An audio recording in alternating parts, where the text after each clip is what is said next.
Magandang gabi po sa ating lahat at maligayang pagdating po sa isang natatanging gabi ng pagdiriwang, isang gabi ng habi ng alaala at pagmamahal.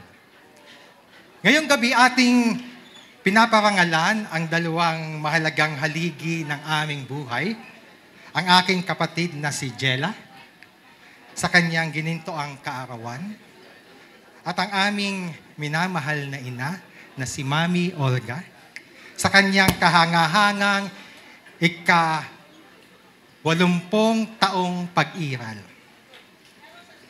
Tulad ng makukulay na telang Pilipino, hinabi ang kanilang mga kwento sa tibay, ganda, at diwang may pagmamalasakit. Mga kwentong pinagtagpi-tagpi ng sakripisyo, pananampalataya, at walang hanggang pag-ibig. Habang pinagmamasdan ko ang aking kapatid at ang aming ina ngayong gabi, naaalala ko kung paanong sa mga simpleng bagay, isang haplos, isang ngiti, isang bulaklak, nahahayag ang tunay na pagmamahal. Minsan, sa isang munting sandali lang, magsisimula ang buong kwento ng puso. Dahil sa isang bulaklak,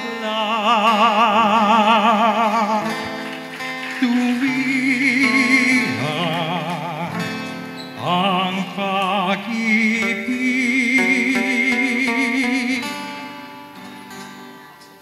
bawat tibok ng kanyang puso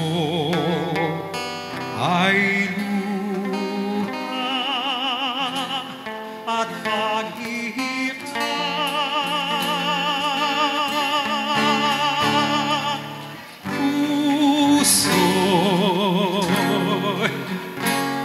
Biglang nagtigis,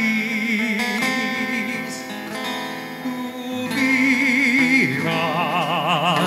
ang pag-ibig, di magbabago kailanman ang pagmamahal. Yan ang pag-ibig dahil sa isang bulaklak. Ngayong gabi po ay parangalan natin ang aking kapatid sa kanyang 50 kaarawan sa pamamagitan ng pagsayaw sa kanya ng 5 sa mga lalaking aming malalapit sa aming puso. Sila po si Justin Delmo, ang kaisa-isang anak, si Kuya Joey, ang aming pong pinsan, si Vincent, ang amin din pong pinsan, si Tito Utoy, Moises Villa, kapatid po ng aking ina, at si Peter Delmo, ang kanya pong asawa.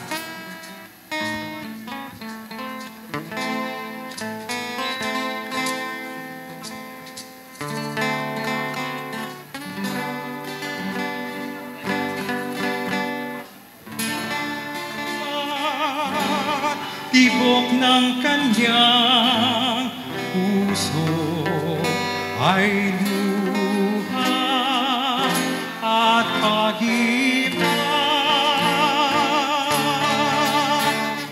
Puso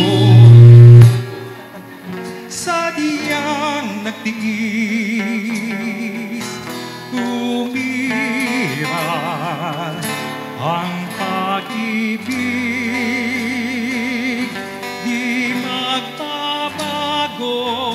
Kailanman ang pagmamahal. Yan ang pag-ibig dahil sa isang bulaklak. Puso sadyang nagtiis, tumirag ang pag-ibig, di magbabago kailanman ang pagmamahal. Yan ang pag-ibig dahil sa isang bulaklak.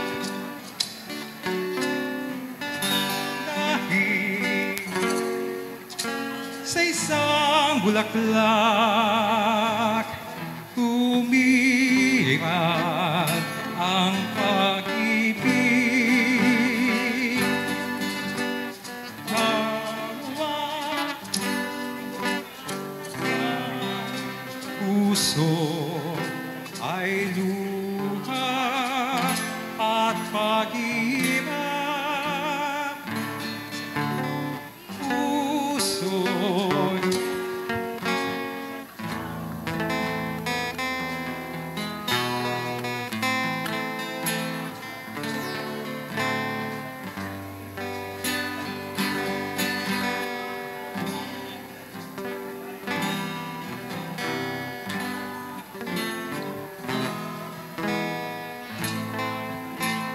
dahil sa isang bulaklak,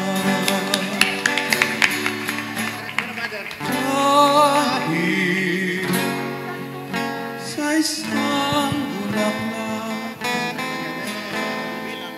sumilang ang pag-ibig, di magbabago kailanman ang pagmamahal. Dahil sa isang bulaklak.